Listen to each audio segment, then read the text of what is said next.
how do you pick a good gym?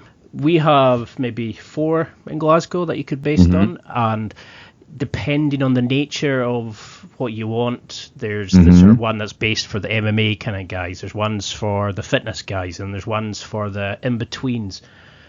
How does somebody new to jiu-jitsu pick a decent gym, a decent coach?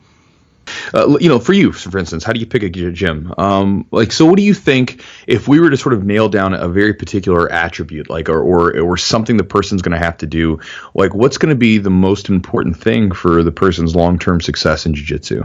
Like, what would you think that is? For me, it's just consistency. It's somewhere that you can go routinely. Right. Long-term consistency is by far the most important thing. You can have the most intense training.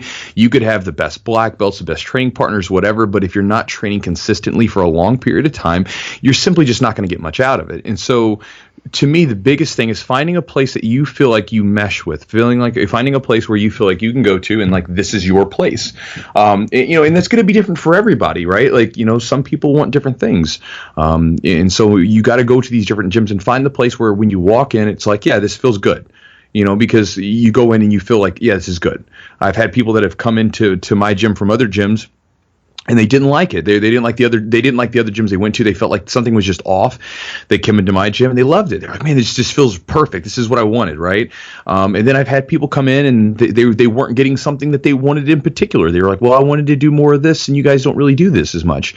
So I'm going to go to this gym, and this one feels right. So you got to kind of go to the gym that when you go into it, it feels right. Now, obviously, that's going to be different for everybody, and you want to make sure you do your due diligence to make sure that you're going to a legit gym. But assuming that everything's on the up and up, you find the personality, the way that the gyms run, the community of people is going to be super important, because, you could have the best coach, but if you have a bunch of jerks on the mat, those are the people you're going to be training with day to day. So, which usually follows the coach. So most people, if you got a good coach, people are going to be awesome people. But find those people, find the place where the community feels good, the teaching's good, and everything just kind of feels like it fits in place, and then just run with it.